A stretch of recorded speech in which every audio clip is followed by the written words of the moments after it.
So we're just gonna, this is taken from the manual, page 182. It's just compressed, but we're gonna kind of go over kind of the science behind failed blocks. Hmm. Okay. And to do that, we're gonna look into the peak contraction principle, which is a concept from training science that contributes to the breakdown in blocking outputs, oftentimes leading to failed blocks. So here's how it works in relation to blocking. The peak contraction principle is where maximal muscular contraction occurs at a sticking point during the lift or the movement. So the sticking point is often referred to as the mini max. You've heard us discuss this before with film work, right? So we're thinking of the mini max of the block. So according to Dr. Zatsiorsky, athlete strength is limited by the strength attainable at their weakest point within the range of motion. So muscles are going to be maximally activated by the nervous system, the neural network of absolute strength, only at the weakest point. Okay, how does this relate to blocking failures? When a lineman fails to execute a block effectively, this principle is often a contributing factor. Just as a powerlifter's lift is limited by the strength at the weakest point, the lineman's ability to block effectively is limited by strength attainable at the weakest point in the block. This means that a lineman's mechanics tend to break down at their weakest position during a block, leading to failure. Game film often reveals consistent body positions where these failures occur, correlating with the lineman's weakest point. So this is going to implicate that the lineman's overall ability to generate lineman special strength is equated to strength at the weakest position. Okay, so this is where positional isometrics come in. So what's the solution? The solution is to identify these weak positions through film analysis and then use positional isometrics in special practice. So this involves placing the linemen in specific positions where they typically fail and coaching them to execute a full body isometric contraction in that position.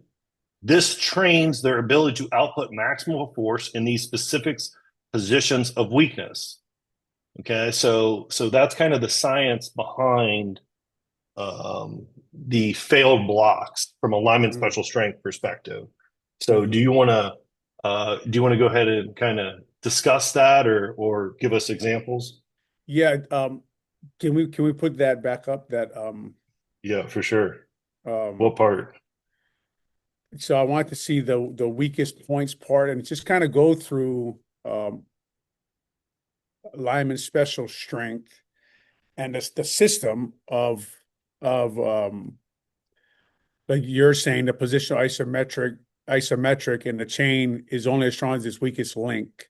And the game film guiding us to what they're actually supposed to train. So if we're saying like they're always breaking down in the same position and I keep finding it, then you're trying to look for what joint, what muscle, what are we actually trying to train? What is breaking down on the film is actually what we're trying to find. So trying to correlate it back to the weight room, right? I Mm-hmm. think that's what we're saying on when we're trying to define it there is okay, how do we train that? Where do we start? And then we usually start with internal training Mm-hmm. and trying to find pels and rails for that specific joint that we're trying to train.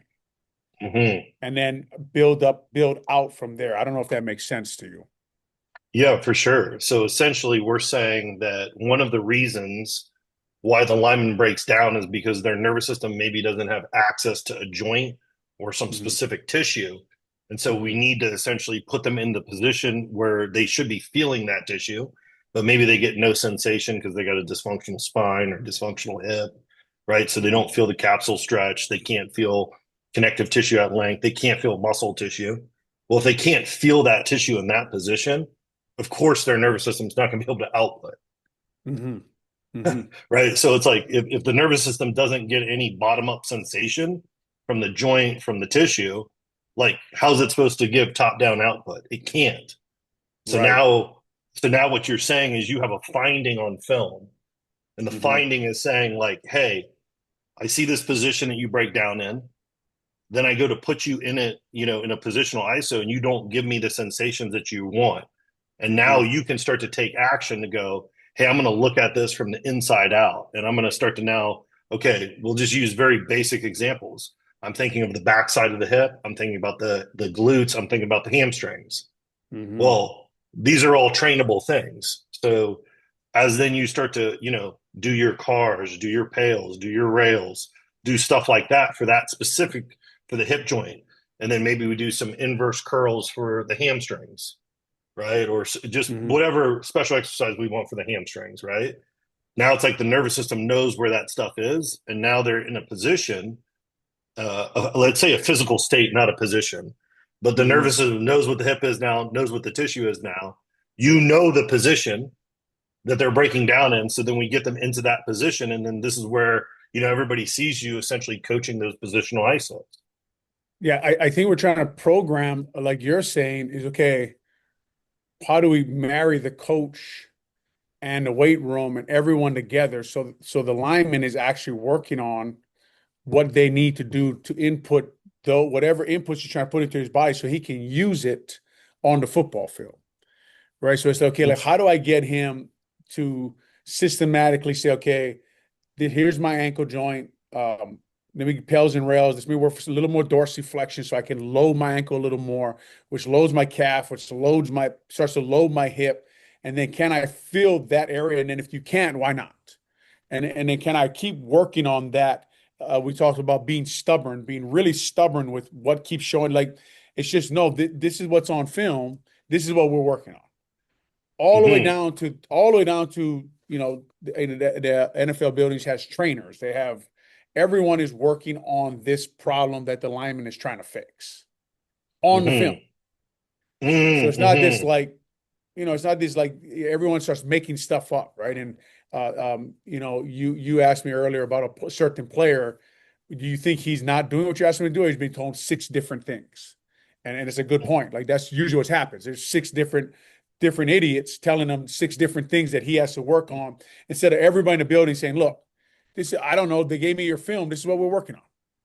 We're Mm-hmm. not working on nine. I don't have my own opinion on what you should be doing. My opinion is your film." And that's all Mm-hmm. that matters, right? And there's a big saying in the NFL is that the big sky, eye in the sky don't lie. And it doesn't lie about anything, right? It doesn't lie about what Mm-hmm. you need to work on, doesn't lie about why you're suck, doesn't lie about why you're good, doesn't lie about whether you made your block or not. So it's just it's when I looked at that paper, I said, okay, how can we keep trying to explain to people all we're doing is taking the film and everything we're trying to do and say, okay, but I know you think he should be doing this, but you need to show me that on film then. Mm-hmm. Right? Like, okay, he should be squatting. Okay, show me on film why.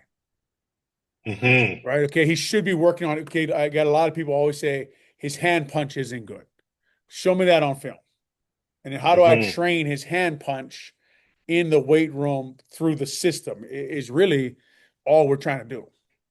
Mm-hmm. Mm-hmm. And what you're saying makes a lot of sense. So it's interesting because if you go kind of back to the building and you have different advice, right? Like if the lineman's job is to generate the ability to block, right? But they also have an ankle problem, right? Like this is where you start to, well, that ankle problem is going to contribute to blocking, but you want to do stuff specific for the ankle so that it actually translates to the level to the field, right? So Mm-hmm. really what you're discussing is the eye in the sky doesn't lie. So almost all the findings from this should then trickle down. Is what you're saying? I mean, I think what you're saying is the film work should almost dictate what's going on, not just at the practice level, but at the training level and also at the treatment level, right? To kind of be like, hey, like, listen, there's an ankle issue that continues to show up. What are you doing about it from a practice perspective? What are you doing about it from a training perspective? And what is treatment doing? Mm-hmm. Instead, you may get the opposite, which may not lead to transfer of training effects.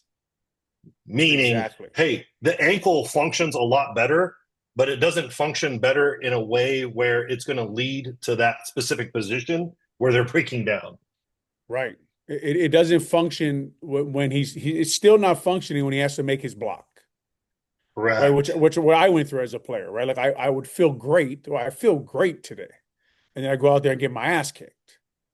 like feeling great and making blocks is two very different things, right? Like feeling I don't have any pain and I feel good and I can do a deep overhead squat. And you always see every time I walked into the room, there's a 150-pound guy telling me to do an overhead squat. And he said it was the once you could do it, it was the most amazing thing. And I tell you, sure as shit, as soon as I did it, a nose guard would kick my ass. You know what I mean? Like it didn't help me block anybody at all, right? So that's just I think what we're saying in that paper is in the lineman special strength manual is how can you get that input from the film? And you know, if I'm in a football building, I just walk into the trainer and I just show him the film and say, how does that help him do? Like I'm trying to get him to do this.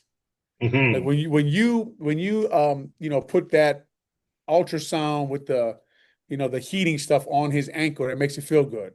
Like put him in his stance right after and see if that helps. Yeah. You know, like let me see that before you put on, you know, the tape and the cast and the spat and you make a cast around his foot so he can go out there and play football. But I don't know if that all makes sense, but that's the way I see it in my mind. Is like, why aren't we all just working on this? What is on the film? And we've done prior posts that showed you, okay, that's the position I was going. I think it was the Bears versus the Vikings, and I was going against no versus the Steelers, and I was going against Casey Hampton. And I would say, okay, this is where I would stop the film. Hmm. Now, if I had a hip or ankle or knee problem, how would I train that here? You know, Hmm. is what I would love to see football players doing more, making it really simple and saying, okay, just simply, this is what we're working on. Hmm. Hmm. Yeah, You know. exactly. Yeah, yeah, I like that. So let me ask you a question. If Mhm. you're a high school, like let's say you're like a high school football coach or like a high school parent, right?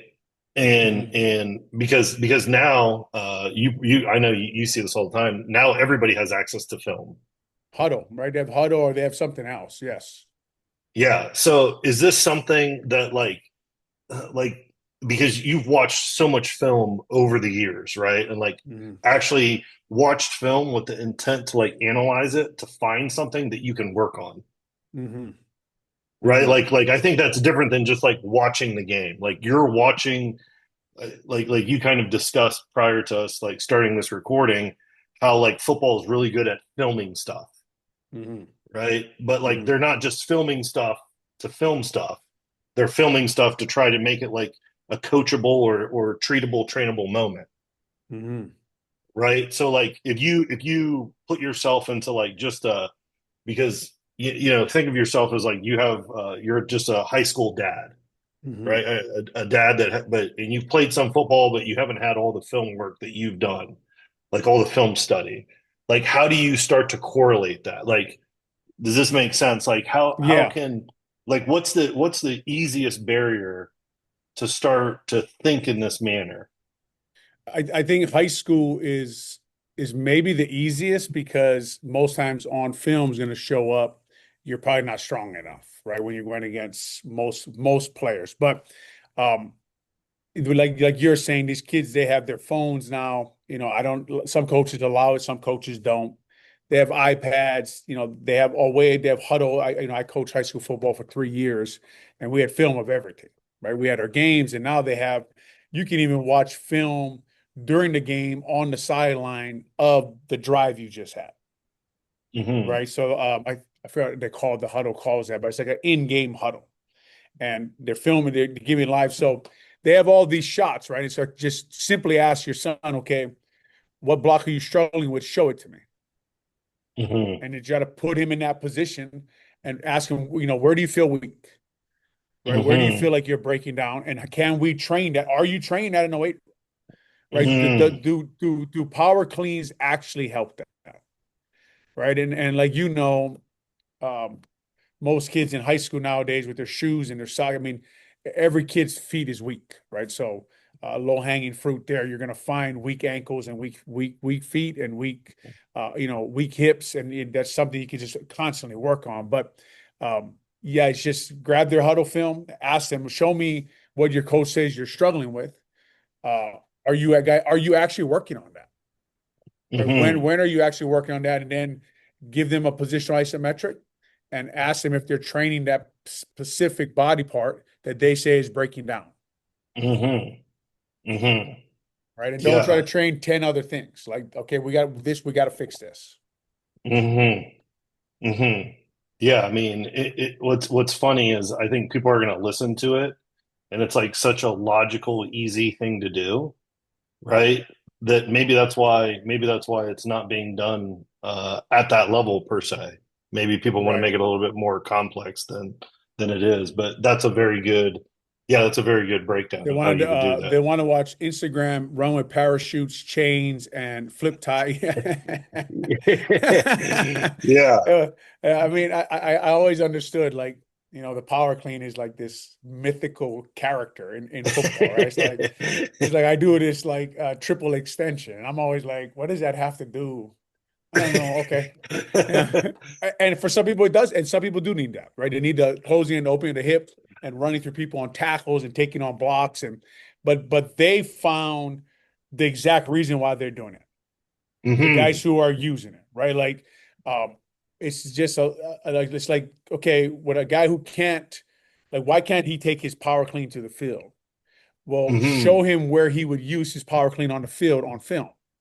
Hmm. Stop the film and say, okay, right there is what I'm talking about. You should be using the closing and the opening of your hip, right? And the explosion through somebody. And Hmm. it's just, I just think a lot of times that's what we're trying to do with the lineman special strength is okay, we're just training what's on your film. And we're just Hmm. always wondering why that doesn't fix what's on the film. Hmm. We're like, and, Hmm. and as you know, we're like no ego about it. Like it's not working. Okay, well, let's keep trying it and see if we can keep trying to find that ankle, that hip, that knee, that spine in that position. Hmm. Let me ask you a question about when you watched film of yourself when you played. Hmm. So, because one of the things, so like there's two ways to look at film, right? The skill Hmm. way and then the strength way, Hmm. right? Did you know because you had done so much strength training work, right, that you already had like the neurological prerequisites of lineman special strength? Like, or was there times where even you were like, oh, wait, hold on, in this specific clip, I'm not strong enough, let's say. Hmm. Does Hmm. that make sense? Yeah, like both, right? I've had where I don't know if you can see this, but Yeah, I um, can. I've had where is like, okay, I need okay, I'm watching myself. I just don't feel like I can. In them days, in my mind, it was like I'm not flexible enough, which we've learned is mobility and ankle and hip and not loading the hip and not like I wouldn't feel loaded. And there's Oh, okay, got you. I need more flexibility. I need more mobility. I need to like, and that's why like you've taught me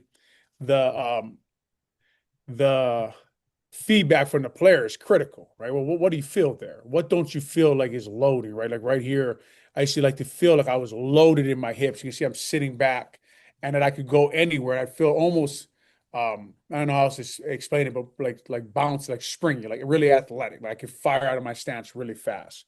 So I Yeah, want to like the feel that, and that if you don't have a good ankle or your hips aren't good, you can't really feel that, right? Like from here, as a center, I got to go this way, I got to go this way, I got to go that way, I got to go back. So there's all kind of things I have to do here out of this position, and just staring at this, right? Is okay. What asking a player, well, what do you feel here, right? Do you feel like you can get out of this stance? And if you don't, where don't you feel like you can get out? What don't you feel like is loaded, right? What hmm don't you feel like what do you feel like you had? Like you see this little move here is like me trying to load my right ankle. I'd ask myself here, why are you doing that? mm, Right? You see my right leg here. It's like I'm trying to load my foot there. I'm trying to hmm find the ground. I'm trying to load my hip. I'm trying to load my right foot. And maybe I'm going to, there it is. I'm going to my left. Right? Like mm, why do you feel like you have to do that?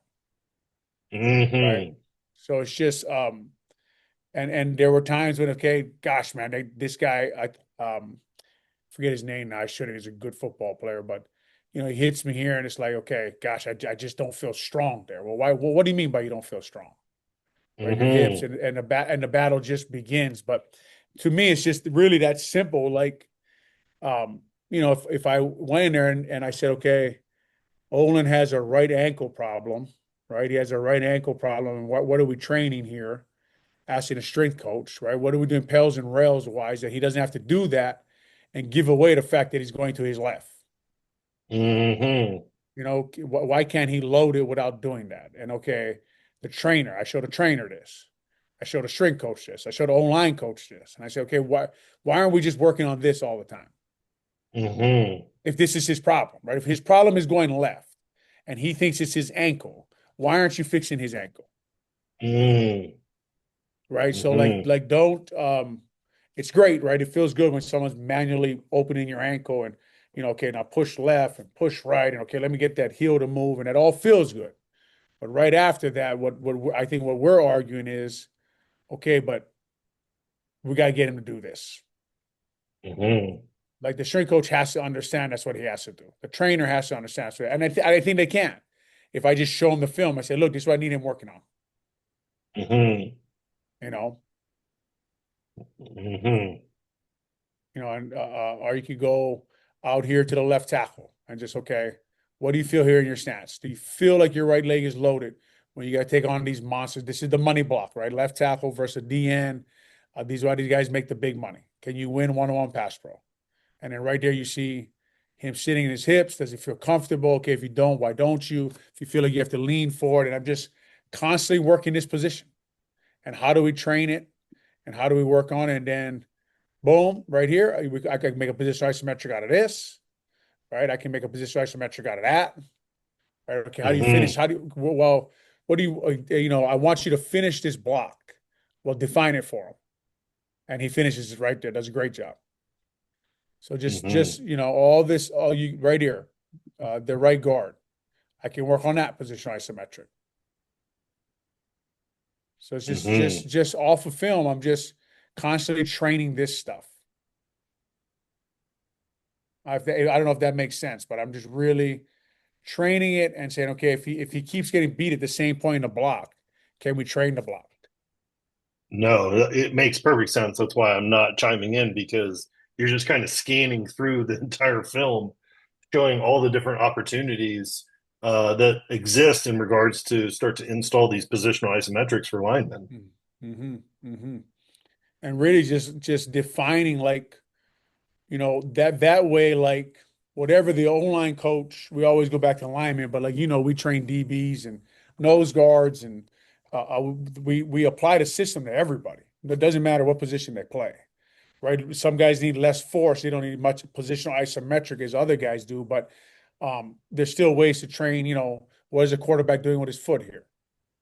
Right? There's ways to just look at everything, right? Open your hip. Okay. Well, if you can't open your hip, if you have a struggle, as a quarterback, they always say give the running back room, get out of his way so he can hit his aiming point. But if quarterback struggles, get out of his way, why is he struggling? Right. Mm-hmm. And I just think there's a missing piece in football where it's like everyone should be like if an online coach wants me working on not moving my right foot before I go to my left, so I'm not giving a nose guard and a linebacker a hint of what I'm doing, then the strength coach should be working on that. The trainer should be working on that. Everyone Mm-hmm. should be working on the same thing. And with all the things they have access to now, whether it be phones, iPads, TVs, uh, you know, while the player's training, it's like, okay, let's go back and look at this again. This is what you're working on. Mm-hmm. Then there's a guy in there who can define what joint he's working on, and then it's the guy. We talk a lot about the red tissue and the white tissue, and what are you training, and just what does that joint actually need, and why can't he do what you're asking him to do? Mm-hmm. Yeah, this is perfect. I mean, I think seeing it this way makes it, I know at least for me, very clear. Yeah, hopefully that if we can go back to the here. Okay, I'm going to position isometric just my stance now, so I don't have to move my foot like this. Right, I'm just going to position isometrics, and if you want to put up back up that sheet, and it's just that's it. That's what we're doing. Mm-hmm. Mm-hmm. Yeah, this is perfect. Yeah, I mean, I think, yeah, I don't think from my standpoint, there's nothing to add because I mean, you kind of close the entire loop for how to take one piece of film, and what's kind of crazy uh, is on that one piece of film, like the more you watched it, you were able to just continue to scan the line to show all these different opportunities for all the different guys in the line. Yeah, there's a really good volleyball coach I get to talk to sometimes, Jim McLaughlin. He always says it's not what you watch on film, it's what you see. Oh, Yeah, but he's basically saying like there's a lot of people who watch film, but they don't see anything. mm-hmm, So it's kind of, but it's just these buildings have all this access to all these things they could be doing, and they're doing the least amount they can do. mm-hmm, You mm-hmm. know, Yeah. Yeah, that's interesting. So you're saying, so if that's the case, because you're speaking from a player's perspective, that means the player is probably going to have to advocate. And the player is probably going to be the one that has to ask these questions that you're essentially asking yourself when you're watching that film. Like, okay, well, why am I making this movement? That they're going to kind of have to take that information to the strength coach, to the trainers, to the position coach, and start to like actually advocate for them to get the transfer of training effects that they need. exactly. Yeah. Or it's fine. Like there's a saying in coaching, like don't tell me what I need to do. Tell me how. Mm, Stop telling me to stop telling me don't move your foot, or stop telling me like load your ankles, sit lower, keep your hands up. Tell me how. Right. And I think the missing piece, I think what we're trying to say in alignment special strength is the how is all the way down to internal training. hmm Right. Okay. So like if you tell me to pull my finger back and hit with the heel of my hand, how? Okay, what is that? I can't just be working that only when I get on the field to hit a bag. I got to hmm find somewhere in the weight room to work my wrists, to build my strength there, to pull my fingers back to hit you with my palm. If that hmm makes sense. Yeah, it does. It does. Yeah. Yeah, that's perfect. Is there anything more that you want to add? No,